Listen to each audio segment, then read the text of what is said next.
done right the first time. And you know what I have to say to that? I'm glad I'm here. I'm just glad I'm here.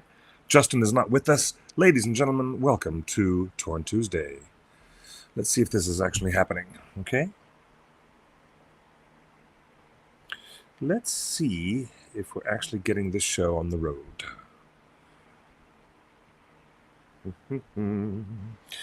Oh, it looks like we are live. Hello, everybody. This is theonering.net, and we're definitely live. I am coming to you all by myself, without Justin. This is probably the best way to start the show, by saying hello, thank you for being here with me late. Oh my gosh, this is so funny.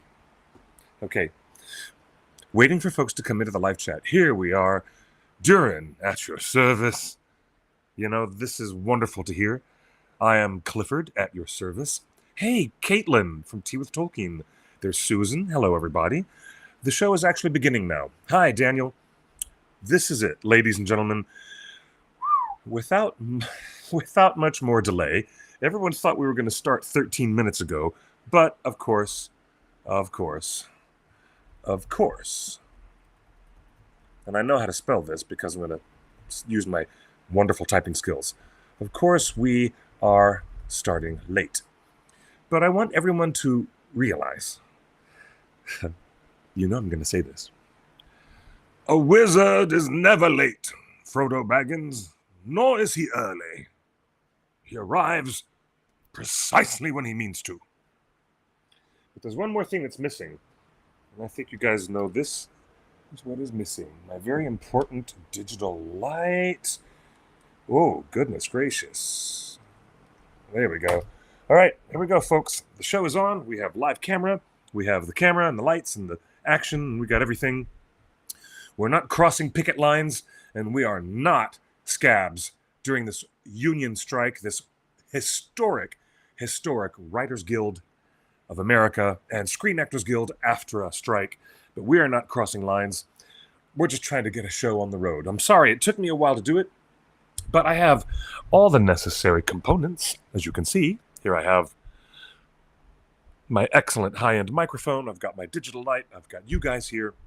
Welcome to Torn Tuesday. One and all is your one-stop destination for all things J.R.R. Tolkien and The Hobbit and The Lord of the Rings and The Silmarillion, and also The Rings of Power. This is Clifford Broadway, the longtime writer and host and contributor for theonering.net. Been doing it for 23 years. I believe this is our episode 602. 602 episodes, ladies and gentlemen. And here I am, flying by the seat of my britches without Justin. And it's wonderful to be here with you all today. Justin is quite busy on his way down to San Diego Comic-Con. And because he's super busy with equipment, massive amounts of t-shirts, banners, and making arrangements for Jed Brophy to come and join us at San Diego. While he's busy doing all of that, I thought that I would take a moment to just sit in my own little sober corner of the internet. And I thought I better do this show all by myself. So here we are. Welcome to our very final, ultimate San Diego Comic-Con preview for all Lord of the Rings fans. Right here, this is Torn Tuesday. Welcome, everyone. Welcome. So glad to have you all here. People from Facebook, Instagram, Twitter, Twitch, Discord. Everyone's here. There's not much left of Twitter these days. I think it's time to move on to Blue Sky or some other things. Believe me, I'm still investigating where I'm going to go next. Yes, solo Clifford. Not a single peep to be heard from Mr. Justin today. I'm getting to run the show, and I'm going to talk to you directly about, well, I don't have any breaking news, strangely enough, except, yes, I do. I have breaking news, but we're also going to cover that news with a filter of the absurd. Perhaps I could just say, welcome to Torn Tuesday, because we're going to be discussing the theater of the absurd. For a few minutes, there was confirmation, before we get to all the big news about the party and the events at Comic-Con, before we get to that, let's talk about Rings of Power, Season 2, okay? They are in production. They are in post-production. regardless of the SAG-AFTRA strike, combined with the Writers Guild strike, regardless of all those things, they're finishing post-production. If I'm not mistaken, the truth of the matter was that principal photography was continuing in the United Kingdom during the first 2.5 or 3 weeks of the writers' strike, the Writers Guild of America West. However, by the time the Screen Actors Guild joined the strike, which was 72 days later, Rings of Power Season 2 had completed all of their filming. So, nobody crossed any picket lines that we know of. Nobody crossed any union picket lines because the Screen Actors Guild was not at the time picketing. They were not striking. However, it was interesting to note that during the 72 days of the writer's strike, it's very interesting to note that we didn't get any visible news or announcements of the showrunners, Patrick McKay or J.D. Payne. We didn't get any notices from them doing anything relative to crossing a line or going into the production. We don't even know. At that point in England, they were probably just filming the last couple of weeks of shots they had to do from scripts they had done a while ago. According to the reporting we've been giving you all this time, they finished Season 1 and Season 2 scripts quite a long time ago. And this might be true. This might be interesting. I really don't know how to verify this, but given the juxtaposition of Rings of Power shooting in England and the Sandman series shooting in England, and also the House of the Dragon also, you need to realize that these are British actors who are with Actors Equity in England. They're not part of SAG-AFTRA. The American actors are striking and will not cross lines of struck work. Okay? The British actors who are not in SAG-AFTRA are allowed to continue their equity work in other offshore productions that do not affect the current labor dispute. This is what we know. Now, Rings of Power got to continue their work in the early weeks of the writer's strike, and they finished everything they wanted to shoot, evidently, for Season 2 principal photography. Later on, as we all understand, these productions are complex, and there's a lot of moving parts. At some point, they might have to go and schedule reshoots. If they do, if the Rings of Power Season 2 needs to do reshoots during the ongoing SAG-AFTRA strike, which also includes the Writers Guild, obviously, then no American performers let me caveat that, no American performers who are in the American Union of SAG-AFTRA will be able to go back for reshoots. If they need reshoots, it can only be accomplished by their strictly British and overseas cast, who are not active members of the Screen Actors Guild. Okay? That's the bottom line.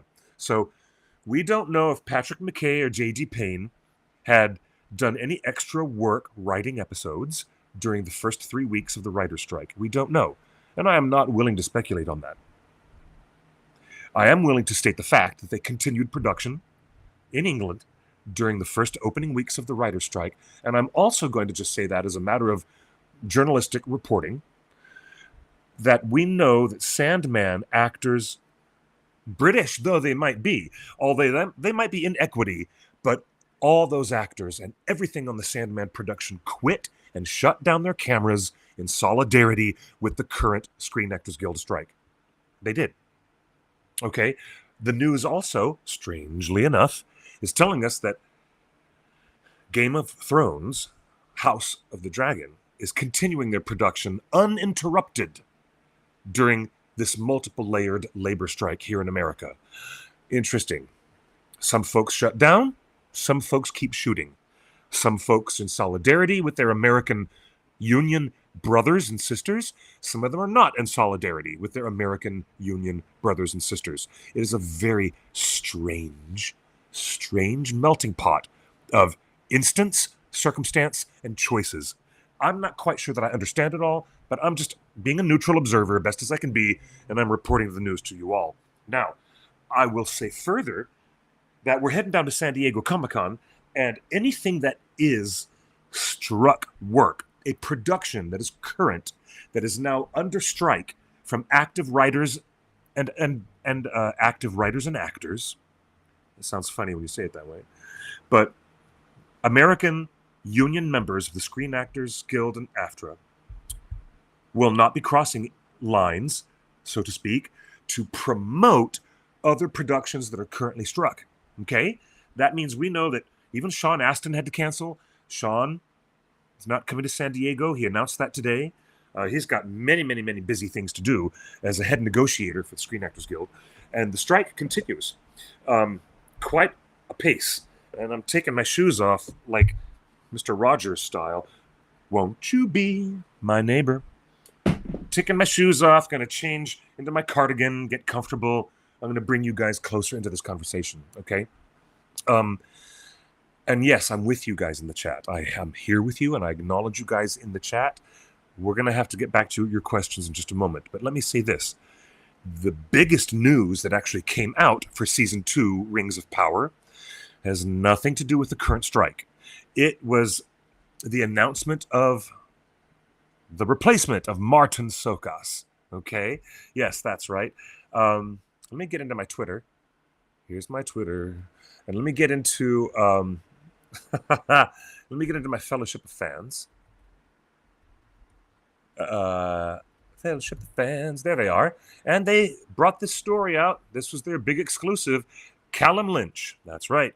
Callum Lynch is confirmed as Celeborn. We don't have a press release from the actual studio, Prime Video.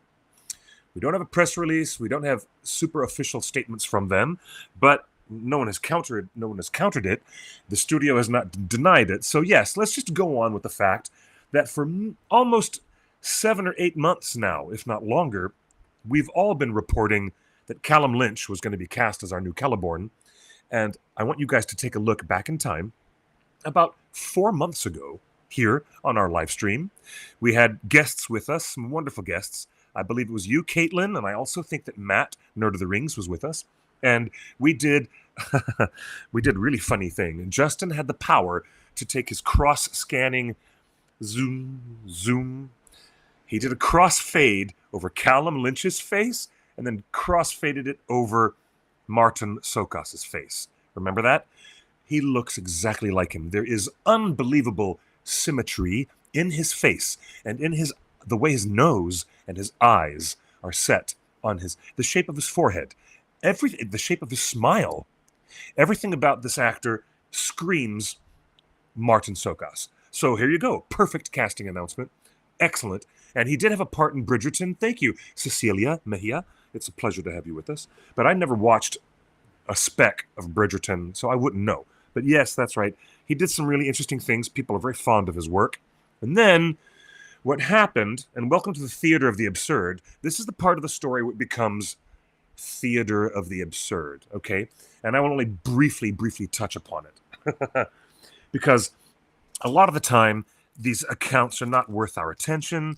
They're toxic accounts that are full of haters and stupidity of the ultimate degree, intellectually dishonest, really intellectually dishonest, and rather hurtful, toxic accounts were making fun of Callum Lynch and making really awful nonsense comments about him and disparaging the program. And they all got into it with a level of silliness that I've never seen. And I've seen some silliness before. I've seen some extreme silliness. I mean, you don't have to embrace a casting announcement with, oh, wow, okay, this is going to save the show. In as much as you can embrace a single casting announcement and say, oh, wow, this is further proof of the doom of the show. No, it's not. It is not proof of anything. There's nothing monolithic about a casting announcement where there's a guarantee of, a horrible season 2 coming. And there's certainly no reason for you to speculate about oh my God, it's just too much. Anyways, we're glad to have such an environment here for you folks here at theonering.net, that even especially on our Discord channel and on our message boards, which are very well moderated. We don't tolerate all that toxic BS. We don't tolerate, oh, look, that guy looks like Elliot Page. Oh, look, they just cast Elliot Page in Rings of Power. No, they didn't, you absurd idiot. I have not passed through fire and death to bandy words with a wicked worm, so you can keep your forked tongue behind your teeth. Thanks. That's all I have to say about that. I think the casting announcement is kind of juicy and interesting because again and again and again, they're trying to bring themselves into alignment with Peter Jackson's existing motion pictures.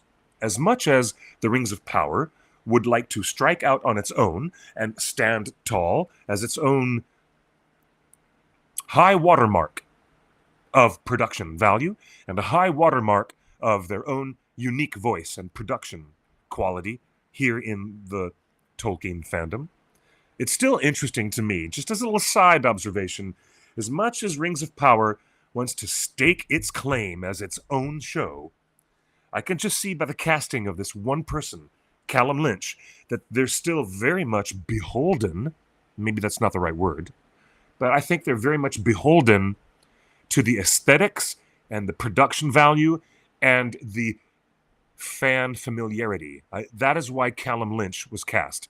He's an awesome actor, a very competent actor, but because of his striking, almost, I would say almost uncanny resemblance to Martin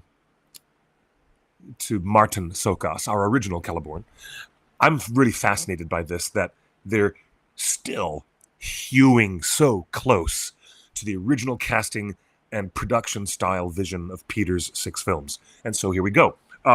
Further to the narrative discussion, before we move on and get into the juicy stuff about Comic-Con panels and our big presentations, and of course, we're going to talk about our big party. We have a wonderful party coming up. What a big event. It's going to be great. But before I get to that, I want to say that they are unnecessarily complicating the narrative of Season 2. Why? Because, and I'm just probably reading a little bit too much of Twitter. Maybe I should stop. Really, I should. Stop spending as much time as I spend on Twitter. But isn't it interesting to think that they've introduced Galadriel, and they put the dynamic of Halbrand and Galadriel in there together. Here we are. Like it or not, even though it never happened in the books, Halbrand has presented himself as a person of interest for Galadriel's future, while at the same time they presented her acknowledging that she was a widow. She literally said, I'm a widow now. I have to consider myself a widow. He's gone. He's dead. Celeborn's not coming back. So they introduced in Season 1 a tingle of sparkling interest between Halbrand and Galadriel. And they're doing that because Halbrand is trying to win over her good graces. And maybe there's that tiny little thing within Sauron, which is still a little bit of Myron, who wants to redeem himself. We've talked about that. But what Season 2 now has in front of it as a major plot complication is that Celeborn's going to be there now. She's got feelings for Halbrand. Galadriel's going to realize, oh, I'm not a widow anymore. Suddenly, Celeborn, Halbrand, Galadriel are all going to be in the same story, in the same room. And I'm like, okay, this is what you're doing? This is what you're doing for Season 2. Okay. All right, I'm down for anything. Halbrand, Celeborn, Galadriel, love triangle. I'm sorry to say, but it's coming. One more time, for those of you in the back who didn't hear it. Season 2, Celeborn, Galadriel, Halbrand, love triangle. No, she doesn't have feelings for Halbrand. I'm not, Dan, yeah, look. I'm not saying she ever had romantic feelings for him, but they wrote it in such a way that she felt an opening. And she spoke in dialogue. Galadriel spoke in dialogue to Halbrand, and the way she spoke was, I feel it too. So the only thing they presented was a clearing, let's just describe it. Let's describe it simply as that, okay? They described it as an opening that she was like, oh, I feel it too. Because they were suddenly like into the dynamic of fighting heroically side by side. And then they do this ridiculous thing. Instead of him being Anatar, because he should have been Anatar the whole time, now we know that we're not going to get Anatar until season 2. So we're going to get several things. Halbrand, Anatar, Sauron himself. We've been confirming that he's appearing in 3 forms.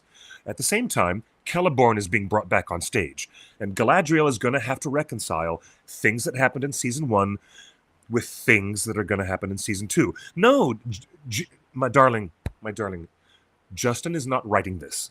I know it sounds like something that Justin would like. Yeah, I know it's something that Justin's been barking about, but the rest of the hardcore literary Tolkien fans, such as myself, I mean, I consider myself a literature fan as much as I have a heavy, diet of pop culture, just like everybody does. But I'm just saying, this casting announcement is starting to confirm some weird suppositions.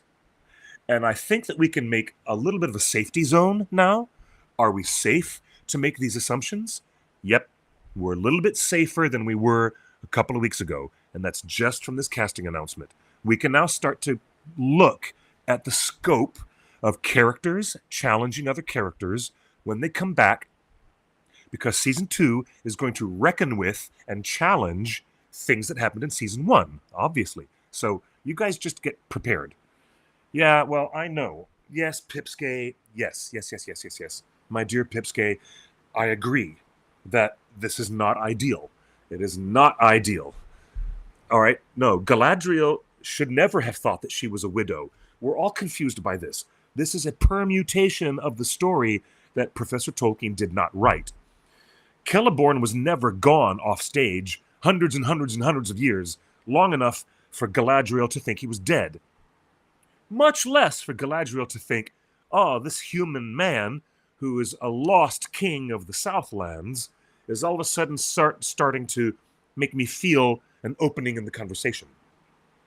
I'm not going to call it a crush. I'm not going to call it having feelings for Halbrand. But Galadriel spoke in a way that was, here's an opening in this conversation for the first time. So when here you go. Monica says in the chat, I feel that when she realizes her husband, her hubby, isn't dead, she may come clean with all of her mistakes. And then we'll get them back on track. I like that. Yep, that might just happen. Thank you, Nigel. Nigel, I do appreciate you. I really, really do.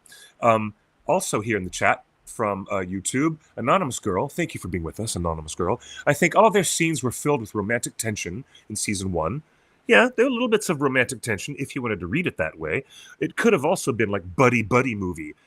Half the time in season 1, I thought they had a buddy movie going on, just like Thelma and Louise, perhaps, or Kermit and Fozzie driving across country and picking up people along the way to join their merry band of troubadours. I don't know. It kind of felt like the road movie concept was there a little bit, like they were having a buddy movie. But then there was that late in the season conversation where she said, I feel it too. And I'm like, yeah, Justin loves that stuff. I don't. But anyways, Anonymous Girl concludes by saying, so I'm hoping the showrunners treat Celeborn's character with dignity and give him time to develop a bond in the scenes. Yes, I certainly agree. I certainly agree. Elena, I think that Sauron was fishing for redemption. And I don't think that he was entirely above board. In the books, Professor Tolkien tells us that Sauron was commanded to go back to Valinor and face the justice and the judgment of Manwë and the Valar.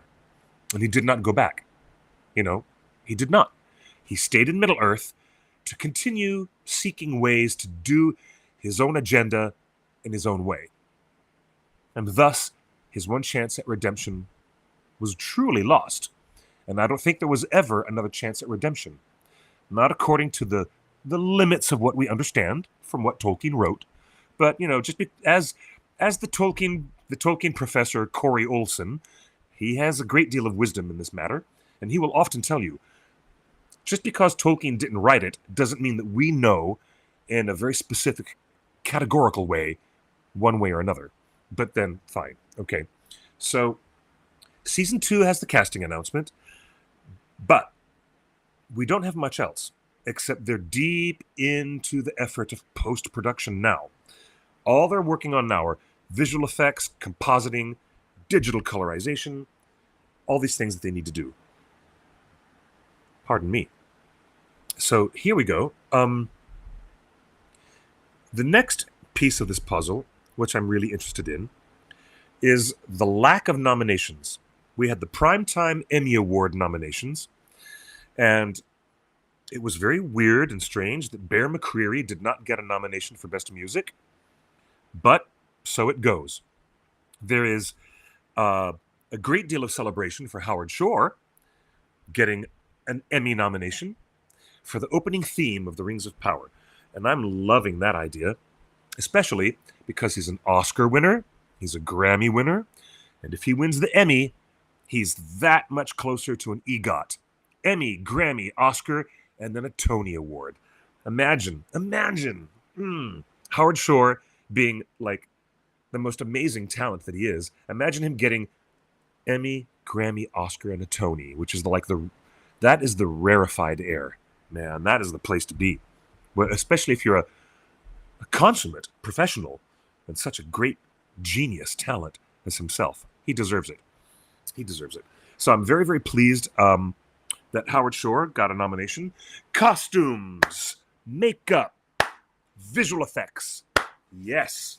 Congratulations on your nominations for those people in those categories who got visual effects and costume design nominations for Rings of Power.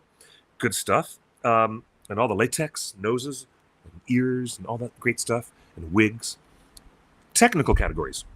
But noticeably, and I'm so depressed to say this as well, but the Sandman series also was ignored when it comes to the top categories: director, writing, show, actor, actress, supporting actor, supporting actress. Rings of Power didn't get those big categories, and the Sandman got nothing. It's just so weird, because there's some good quality television going on there. If you are one of the cast members of Succession on HBO, then don't worry about it. You guys just got all the nominations in the world. If you were in the cast of The White Lotus on HBO, don't worry about it. You guys just stole the house and the oven and the microwave. You stole everything. That you guys, Succession, White Lotus, that's where the lion's share of winners' probability is. So if you're making your odds, if you're a Vegas bookie, and you're making your odds to bet who's going to win, just look no further than Succession. Nice to see Andor got some nominations, but really, yes, thank you, Anonymous Girl. I love the Sandman so much. Yeah, and Wheat Bix is asking, it is a little weird they're using the MGM nominations as part of the Amazon counts. Yeah, but that's because there was a corporate purchasing of MGM acquisitions. So, yeah. And who is asking now, is the character of Anatar available? Yes. Yes.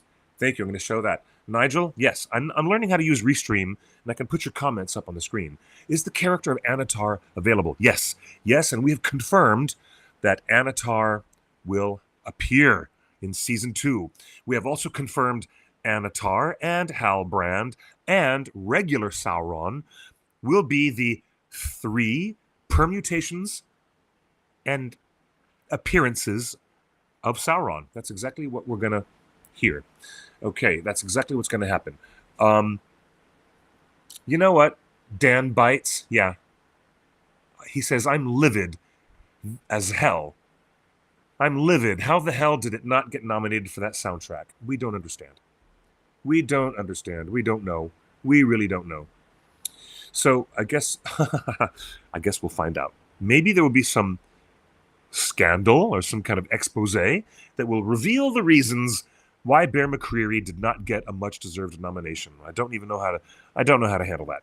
But now we've talked about the nominations, but the lack of nominations in the major categories for the Rings of Power is a strong suggestion to me. It's a very big signifier to me that Rings of Power did not resonate. Okay? When Fellowship of the Ring came out, it resonated. And it resonated so much so that it was reflected in all of its many, many Academy Award nominations, including the first and only acting category nomination for Sir Ian McKellen as Best Supporting Actor playing Gandalf the Grey.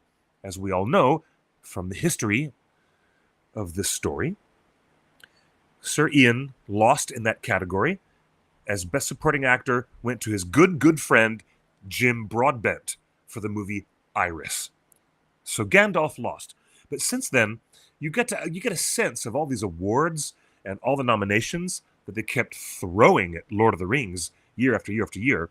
But with no Emmy nominations in the top categories, it is what I would consider a really solid litmus test. Remember, in chemistry class, you would use litmus paper, and you would use that litmus paper to test if the solution in front of you was acidic or basic. What was the alkalinity of that? Well, I'm just saying the litmus test for popular resonance is all of those awards. And, those awards just didn't come to Rings of Power. So they've got room to improve.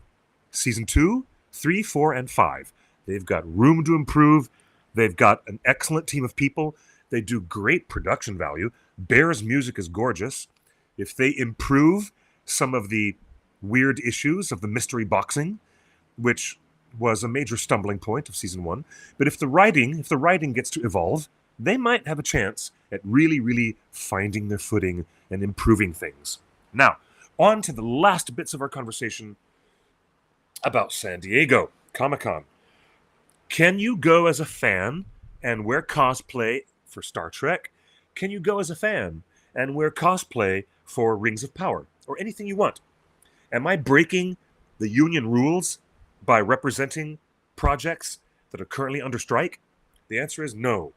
No, you're not. Go and be a fan. Go to Comic-Con. Please be a fan and let your creativity fly. And be wonderful.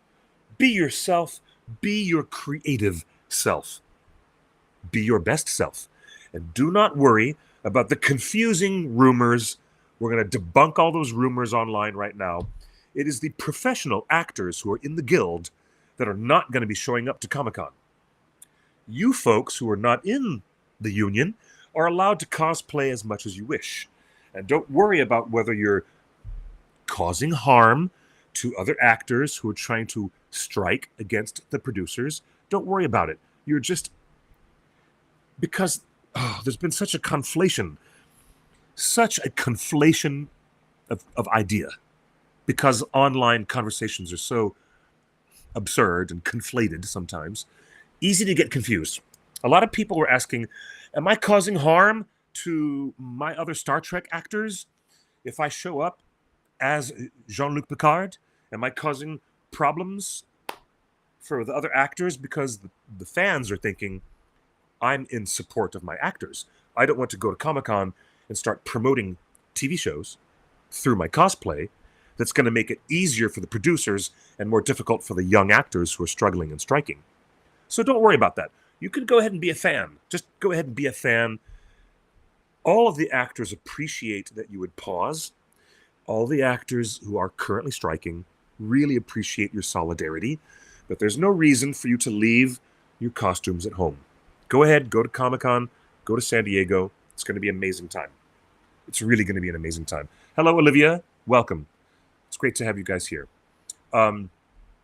So, Comic-Con this year in 2023, under these very weird conditions of an aggressive labor strike happening with two of the biggest and most important creative unions in the country, the Writers Guild and Screen Actors Guild, SAG-AFTRA. Okay? Hello, Life with Reek and Taisia. Good to see you. Okay. because of this weird historic strike, this might be the first time in about 20 years or so, maybe 23 years, that Hollywood studios are not bringing their actors to do aggressive promotion of their productions. Other people can show up, including technical teams, visual effects teams, and property department. The greens department can show up and promote the show. Hey, I put all the ferns in the background. I put all those pine trees in the background. All the digital artists can show up, obviously. The producers and showrunners, if they are not in those prospective guilds, can also show up. But none of the actors are going to be there. There will be very, very little promotion of big studio things. And as a matter of fact, the OneRing.net was given the chance to not present only one. We were given a second panel presentation, which is going to be really fun, really exciting, really good stuff. Now let me go to the main page of the OneRing.net. And yes, those VFX artists are terribly, terribly overworked. It's really true. Okay, here we go. Let's take a look.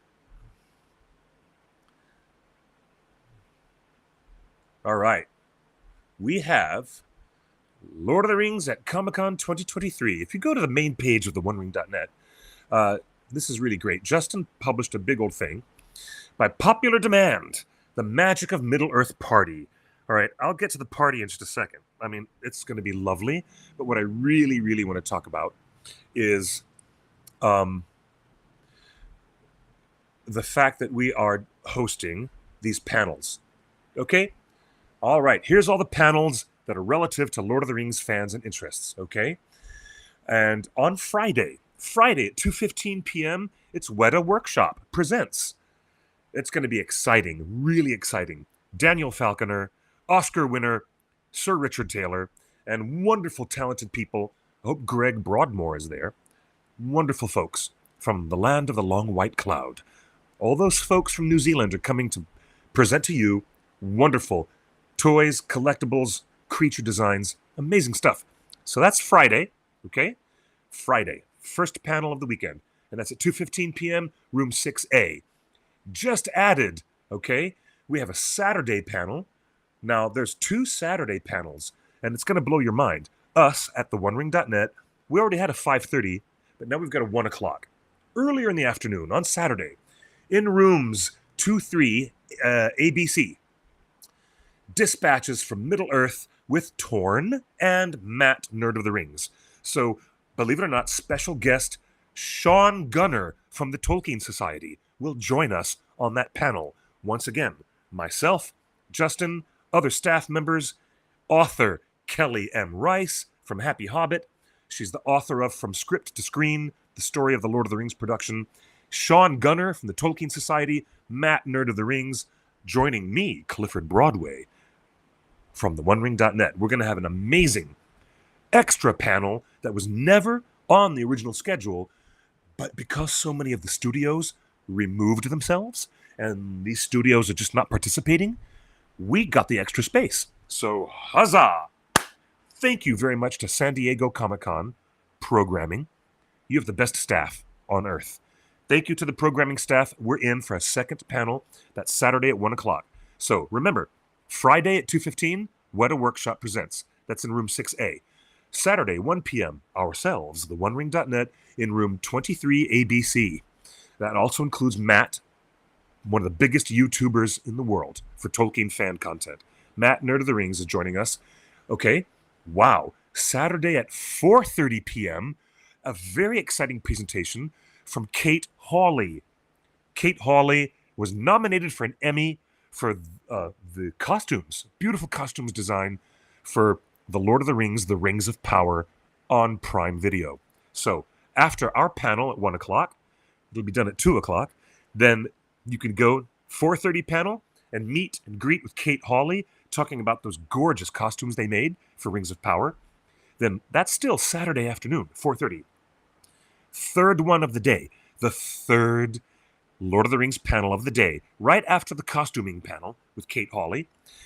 Saturday at 5:30 p.m., come back to us at the OneRing.net, where we're going to have a very special all-female conversation about the most wonderful and dynamic female characters in all of the histories of The Lord of the Rings, The Silmarillion, and The Hobbit.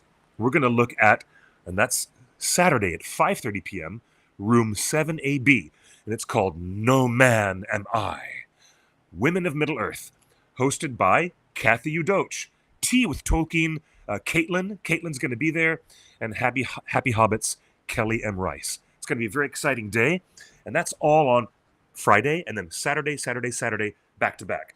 What did you say about a big party? Well, I'll tell you about that in a second. At our booth, right there at the OneRing.net booth, come and meet Jed Brophy. Jed Brophy is going to be there signing autographs. He is amazing. You will find the OneRing.net on the map. And also signing at our booth on Thursday is going to be Daniel Falconer and Richard Taylor. And our booth number is 1220, okay? Where are you, the OneRing.net? I'm in this massive exhibit hall, and I don't know where you are. Come to booth 1220. That's where we're going to be. You get to hang out and have beautiful mini epics that will be signed by Daniel Falconer and Sir Richard Taylor. Very exciting stuff. Now, oh, hey, how you doing, cat? I hear the cat in the window. He's meowing at me. He's very cute. Now, here's the next thing. The party. The big Magic of Middle-earth party, which is co-hosted by Diamond Select Collectibles. I gotta try speaking English one more time. This big party is Thursday afternoon on into Thursday night. Okay? July 20th. It's only a couple of days away. It's hosted by the OneRing.net, Weta Workshop, and Diamond Select Collectibles, Nerd of the Rings, and more. They're teaming up to have this really special party, really amazing party. Food, drinks, libations, goodie baggins. Yes, there's a goodie baggins that will be given away to the ticket holders. Artwork by Jerry Vanderstelt, and cosplay contest hosted and judged by Richard Taylor and Daniel Falconer. That's going to be so exciting. All right. Tickets are all sold out. The tickets sold out fast, and then we opened up more ticket sales. But if there's going to be any additional ones, we might be able to trickle out public access tickets. Maybe there might be some later on. I'll let you guys know that if that is truly the case. Okay? I do not know if we are going to have any tiny possibility of leftover tickets for that big party, but we're going to try to let you know through all of our channels. And that includes Discord, Twitter, Facebook, and Instagram. And right here on the OneRing.net on the main page. Hey there, Mr. Razak. How you doing from Scotland? I hear that they're filming. They've been filming stuff around Scotland and the borders of Scotland over the past couple of months. Oh, yes. Now, TD Matthew says, I just finished the audiobook of Children of Húrin. Interesting female characters there, even though the focus is on Turin. You're right. You're very much right. Nobody's going to talk about women in Middle-earth without going all the way back to the First Age, and perhaps earlier than the First Age, perhaps to the time of the trees and before. But it is really amazing how powerful Luthien, Tenuviel is, other amazing female characters within that realm. Everyone always wants to dial into Éowyn because we know Éowyn so familiar to us from the late Third Age and the War of the Ring. But those other characters, man, they're just such amazing stuff going on. Otaku Senpai now asks in the chat, are the strikes impacting any potential War of the Rohirrim promotion? Guess what? There will be no War of the Rohirrim promotion at San Diego Comic-Con. I'm calling it now. Excuse me. In conjunction with the previous predictions that we made over the past week or two, there's not going to be any promotion for War of the Rohirrim because what they showed at the French Animation Film Festival at Annecy, the Annecy Festival material, I've been told by an insider, is not really ready for public consumption. It was ready for insiders. It was material definitely ready for animation artists and insiders to take a look at, but it's not ready for general consumer public consumption. So, from what I'm told, War of the Rohirrim will not be represented at all. Not a speck. If there is any of that, I'd be really surprised because the animation director is over in Japan and they're so hard at work. They're really hard at work. None of the actors who are providing voices, and that includes Brian Cox from the multi-Emmy nominated Succession on HBO. I don't think you could ever expect Brian or any of the other actors who are doing voices for War of the Rohirrim. They're not going to show up during a strike to talk or promote about any of that. They're just not going to do it. So I appreciate you asking that. Hey, it's Vic. Hi, Vic. How are you? Okay, great to see my good friend Vic there in the chat. And she's curious about the Magic the Gathering presence at the Thursday party. Is there going to be a scheduled time for it, or is it happening all evening? There are game tables set up everywhere. People can sit down and play games all evening. It is open format. Myself, I'm going to be busy playing games while I have a sip of the old brewski and some nibbly nibblies. It's just going to be a fun afternoon party. Okay? It'll be great stuff. Hello, Andrew, and it's great to have you on the show as well. I am really intrigued by how many games I can get in. And you can play Magic the Gathering, and if you're playing with a competent player and a bunch of big creatures get out and kill you, you might finish the game in 15 minutes. So, if with hours and hours of the party going on, you'll be able to get in a good dozen or so games with a lot of people. It'll be a lot of fun. It will be lots and lots of fun. Hello, Arne. Hey, Arnie, I'm good.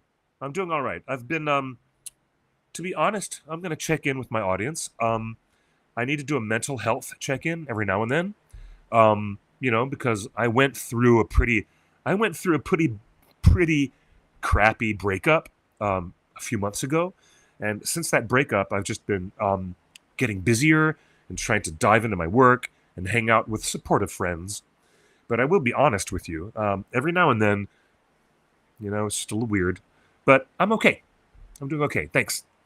I am terribly excited about, focusing on professional interests, getting into more voiceover work, all kinds of cool stuff. So, I've been recently getting offers as a voiceover actor, and you might be interested. You might not be interested in my professional life at all, and bless your hearts, and that's fine. But for 30 seconds, I'll tell you this.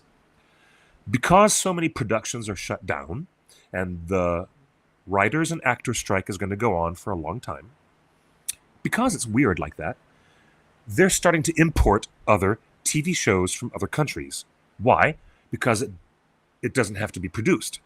They're going to bring in foreign shows and dub them into English. So we're going to see more interesting Korean television drama and really interesting Japanese shows and other shows from other countries in Europe that are overdubbed by voice actors like me.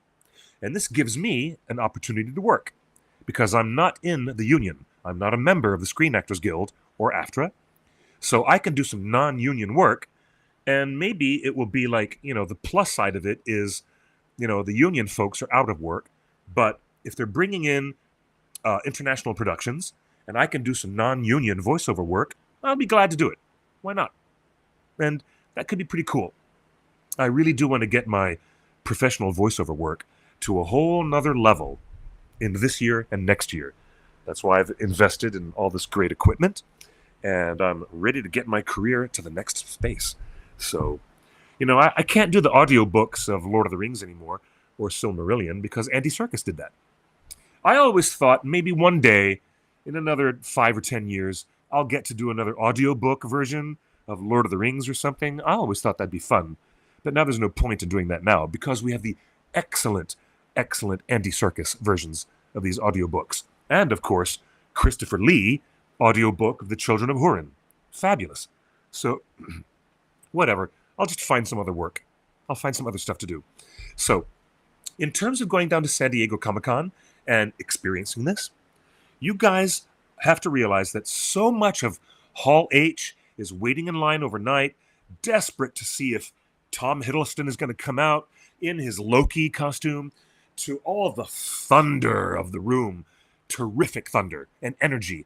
But there's no Tom Hiddleston and there's no actors coming.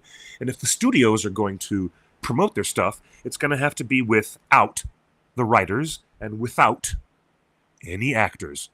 So they'll be bringing out producers who are not a member of the other union. They'll be bringing out directors, maybe, and visual effects people and composers, and they'll bring out a lot of makeup, people who do hair, noses, ears, and makeup and wigs. So the Hall H experience is not going to be like, whoa, there's ScarJo, there's Mr. Evans, there's Mr. Cumberbatch.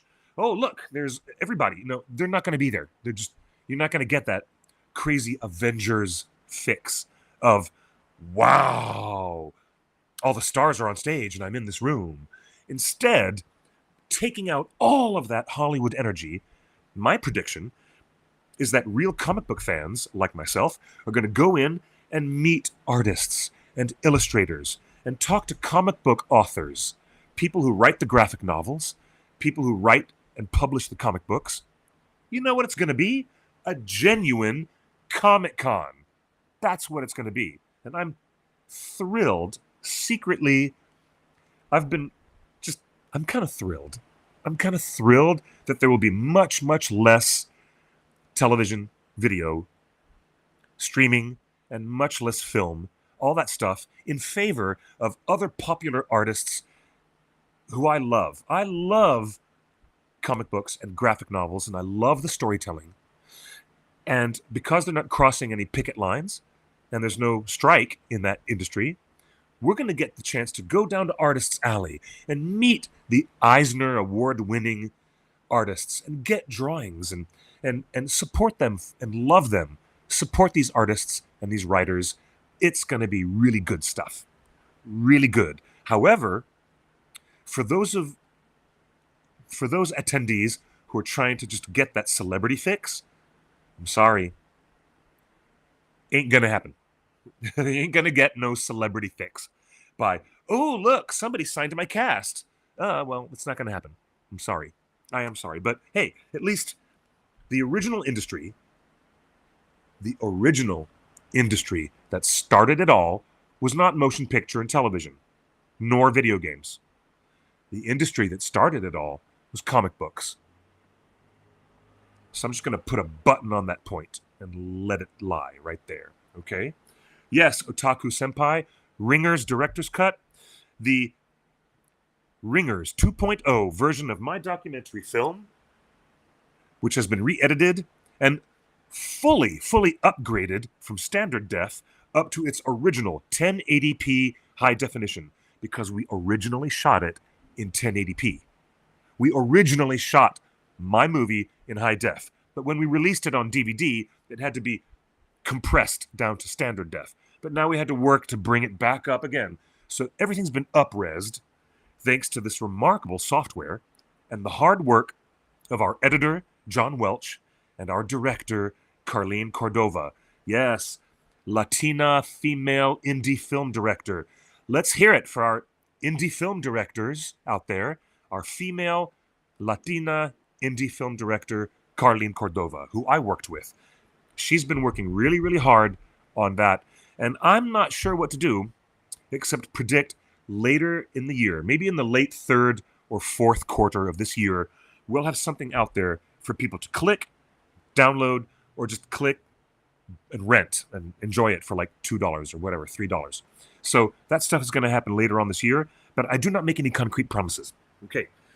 So once again, to recap, everyone, these are the biggest events that are Lord of the Rings centric. And here we go. Starting with the big party Thursday. Thank you for the hearts and make those party emojis. I want to see some parties. I'm putting some on the YouTube right now. Party, party, party. Party happens with Richard Taylor, Daniel Falconer judging the costume contest. The tickets are all sold out. I'm sorry. Keep your eyes on this space, including the OneRing.net main page, Instagram, and Twitter, for any tiny announcement about any leftover tickets or cancellations. Okay? It will be at what's the name of this place? Oh, Story House Spirits, right in downtown San Diego.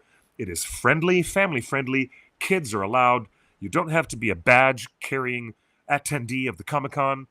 It's from 5 p.m. till 10 p.m. And if we're lucky, we might extend the party longer into the night after 10 p.m. play games, relax with fans. It's going to be awesome. Okay? Ringers at New York Comic-Con. I wish I had some information about that, Duran. Duran, my boy, Duran the 7th, I really, really wish I could say, yeah, sure. But I'm not the New York East Coast volunteer team. We have volunteers who work for the OneRing.net as a worldwide community, and they're all over the world, all over the country, here in America. But those folks will be making announcements very soon about our presence and having a table and having special events at New York Comic-Con later this year. It's definitely going to happen, but just watch the space and you'll get more details, okay? Okay. Oh, hey, you know what?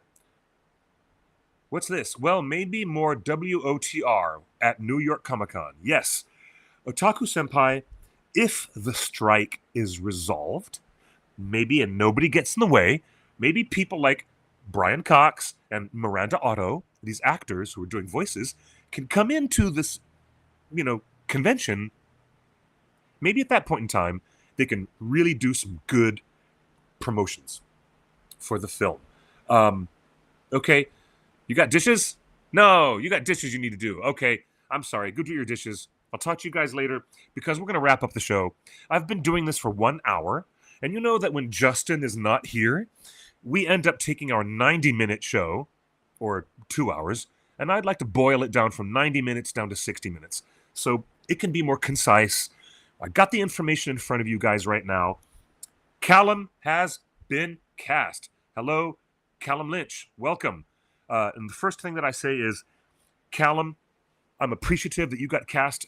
I know that you've got a difficult job in front of you in season 2 of Rings of Power, because there you are, caught up in a story that Tolkien never wrote. And now this poor actor has to walk into the midst of it and be in the middle of a triangle between Halbrand and Galadriel and himself, Celeborn.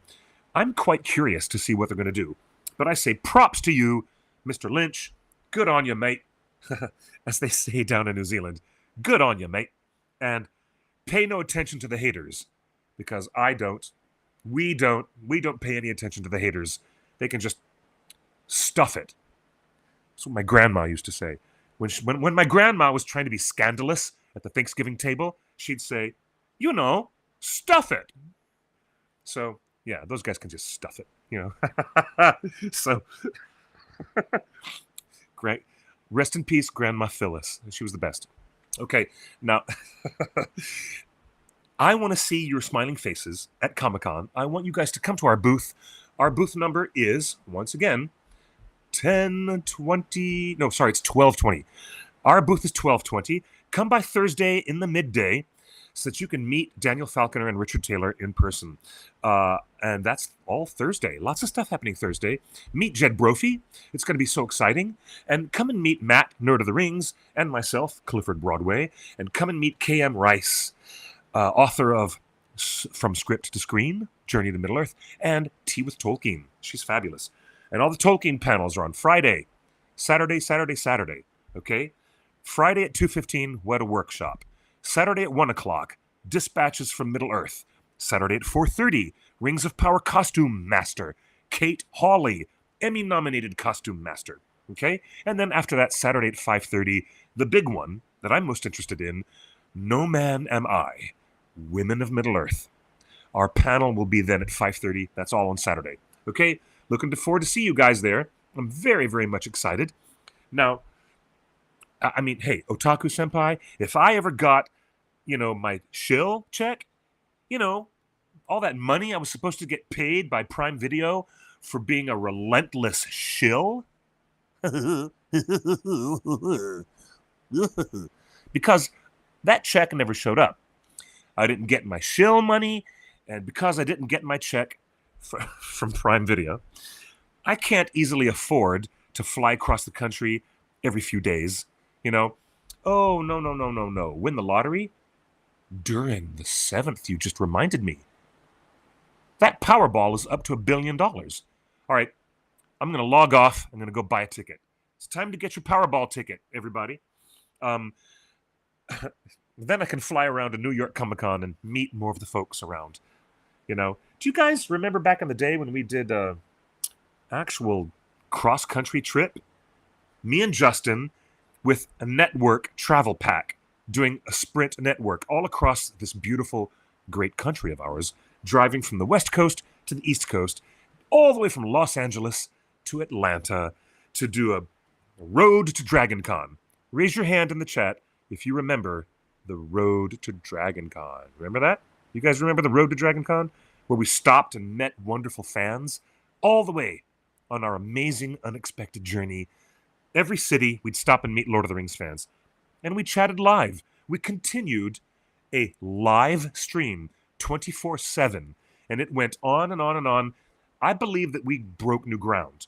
In terms of live stream content creators, I believe the OneRing.net probably was the very first on Earth to do a continuous live stream event all the way across the country. I don't think anybody on the internet had the skill or the capacity to do it at that time, and we did it. And I miss those days. Oh, Brian, I love you, Brian. My good buddy Brian is in here saying it's 2013. Gosh, was it really a decade ago? Were we ever that young? The answer is yes. We were that young once upon a time. We were. Okay. Please do it again. Yes, Duran, I would love to come by again. Yeah, we got hammered at that rooftop bar. Yes, we did. Shh. Don't tell my mom. My mom's watching. Shush. Okay. But it's lovely to see you, my friends. Before we close the show, I want to say thank you to Justin, who's not here. And he's not going to see this because he's busy. But when I say that man is busy, he is doing so many things for the OneRing.net as a volunteer. He spends $10,000 to get a booth. He spends it all out of his own money. He prints the t-shirts. He spends it all out of his own money. And all we need to do is sell a couple of shirts at the convention and make our cost back. That's it. If there's anything extra left over, we pay for the servers at the OneRing.net because that's the only way we can keep the servers alive. And he works really hard behind the scenes to help me do this live stream show. And he helps all of us at that level. He's a true champion. He's a true king. He's a king. And he deserves a crown. So anyways, I acknowledge you, Justin. Thank you. I know you're not here right now, but I do acknowledge you. And I really, really do hope you guys have a wonderful, wonderful week. We're going to be off. We're not going to be doing any streaming. And I don't believe we're going to have any content unless somebody writes up something interesting, having a conversation with Kate. I might have a really nice chit-chat with Kate Hawley about her costumes for War of the Ring. And again, her panel, Kate Hawley, Saturday, 4:30. But I'm going to be kind of busy myself doing panel presentations that Saturday as well. Anticipation is high for this year's San Diego Comic-Con 2023. The anticipation is very high, but it's also very different. It's very different. Things have mutated to become something else because of the nature of the strike. It's going to be interesting. At least I get to spend time with some of my favorite comics, artists, and illustrators, and I'm going to keep my focus there. But we'd love to see you guys there. In the meantime, follow us on all of our social channels. We're getting ready to sign off now and say goodnight, everybody. But you know where to find us, right? Yes, you do. You can follow us on Twitch, Twitter, Instagram, Facebook, YouTube. Follow us, click like. Please, I hate doing that, but click like, click the notification buttons, blah, blah, blah. And you know I'm at QuickBeam2000. I'm on Instagram and Twitter as QuickBeam2000. You can follow us, and we're going to bring you more news and updates as we get them. And then, of course, next, Discord. Don't let me forget. Thank you. No, Daisy Kim, we haven't appeared on Threads yet. That has not happened, but it might at some point soon. But yeah, we're on Discord. We have the best environment on Discord. Wonderful people. Come and join us. Okay? All right, everybody, congratulations to you all for surviving another week. I know it's hot out there. It's hot. Yeah, I know. It really is. So I know you've been listening to the sound of the background fans blowing, and forgive that background ambient noise, but I got to keep the fans going. It's crazy. All the best to you. I wish you all peace and a lot of happiness, and be gentle to one another. And until next week, we'll come back to you at 5 p.m. Pacific time, right here for another Torn Tuesday, here at theonering.net.